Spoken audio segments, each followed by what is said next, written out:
Nothing breaks your immersion in a film like an extra who draws attention to themselves and steals focus from what's actually going on. Sometimes it's accidental, other times it's planned. Either way, it can be pretty hilarious. Still, once you notice these elements going rogue, it's impossible not to point them out to others and in essence turn that portion of the film into something completely different. Oh my god! We're having a fire! Sail! With this in mind, I'm Jules for WhatCulture.com, and here are 10 background distractions that completely ruined movie scenes. Number 10. The Violent Horse, The Last Samurai. Proof, if ever it were needed, that horses are four-legged devils.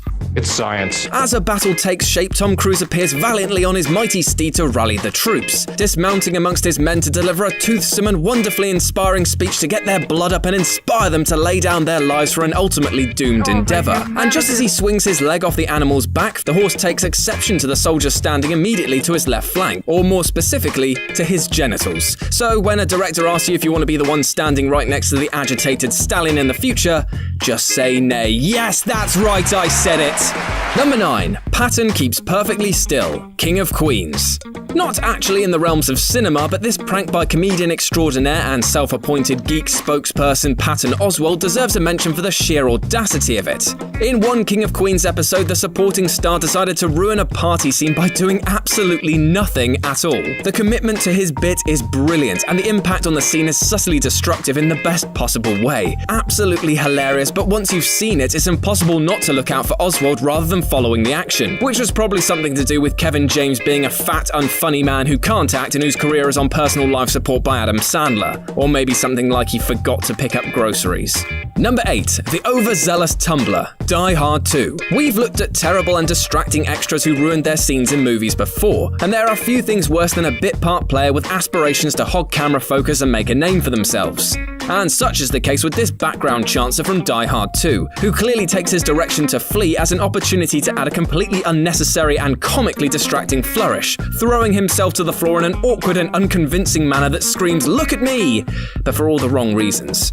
Number 7. Blofeld's cat is really not happy. As The Last Samurai proved, you should really never work with animals on screen, because no matter how well trained they are or how usually well behaved, you can never quite tell how they will react in a stressful or volatile situation. Just ask Blofeld, who suffered at the mercy of a spooked feline. Clearly unhappy with the on-set explosions, the animal shows its disdain and completely upstages everyone else in the scene in the process. Full marks really have to go to Donald Pleasance, who doesn't miss a beat, despite the claws clearly penetrating his arm skin and the writhing, unhappy creature attempting to escape his clutches. Spooked pussies, eh? Can't do a thing with them. Number 6. The Frozen Children, Everything Must Go. Chances are you might not have seen Will Ferrell's surprisingly good comedy drama Everything Must Go, but give it a shot for this scene alone. Children can be so literal. Boys have a penis, girls have a vagina. Which is why precise directing can lead to situations where young actors interpret the instructions a little too much, such as when the director here told these kids to stay still.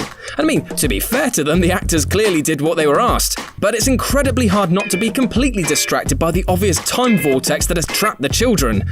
They were never the same after. Number 5. Lando wears Han's clothes. Now made famous by Family Guy, there's a weird scene which has Lando Calrissian dressed as Han Solo at the end of The Empire Strikes Back. It's not strictly a background detail, but it's presented in such a way that it's designed to be incidental. We aren't really supposed to read anything into it, but it's simultaneously impossible to ignore the fact that he's clearly wearing another major character's exact outfit. I mean, this could be symbolic. It could be a sign of Harrison Ford's almost departure from the series at the end of Empire, and maybe the transition of Lando into that void. Or it could simply be that Lando didn't have any clothes of his own. These questions and more are why this little creative decision completely distracts from the actual scene. Number 4. The psychic extra North by Northwest. Clearly not understanding how big a break his association with a Hitchcock movie is, the little boy in the background of North by Northwest pays no attention to fundamental principles of staying in character and going along with the charade of the narrative because of an overriding desire not to suffer potentially irreparable ear trauma. Watch as he completely undermines the gunshot moment by making it clear exactly what's about to happen. Maybe in rehearsals the bangs were too much for his little tender ears, but here he is 50 or so years later completely ruining a key point of the narrative. Good job, that lad. Number 3. 3 Men and a Little Poltergeist. Sometimes a rumour can be bigger than the film it's dedicated to, and such is the case with 3 Men and a Baby, the story about a man who you wouldn't let babysit a Caesar salad. Back before DVDs and Blu-rays allowed viewers to pause moments and retain the finer detail of the background, one eagle-eyed viewer spotted what could only be described as a real-life ghost. To the untrained or superstitious eye, there's still a chilling element to the sight of the boy in the window. But for anyone who likes things like the truth, You can't handle the truth!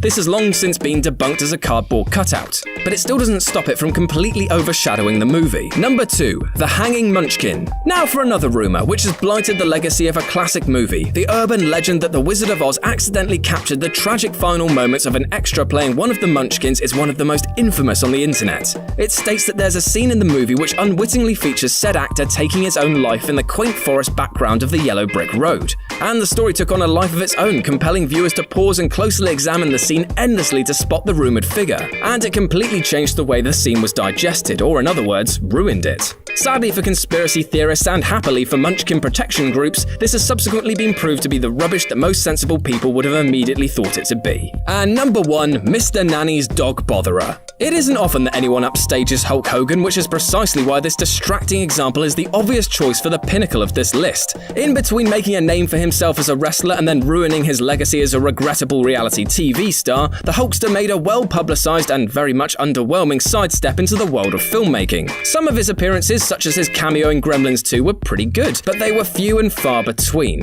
And arguably the lowest point was Mr. Nanny. But there's a glorious WTF moment in the background as Hogan cruises down the motorway on his hog. I mean, look at that! Had the animal somehow upset its owner? Did it even belong to him? Would anyone care as much if this had happened in the background of a movie that didn't star Hulk Hogan as a bodyguard turned nanny with hilarious consequences? Probably not, but there it is. And that's our list. Did we miss any distractions which done doomed the scenes that they were in? Well, let us know about them in the comments section below. And if you want to come distract me from my life, then you can follow me on Twitter, RetroJ with a 0. If you've enjoyed the video, then like, share and subscribe for more. As always, I've been Jules for WhatCulture.com, and I'll see you soon.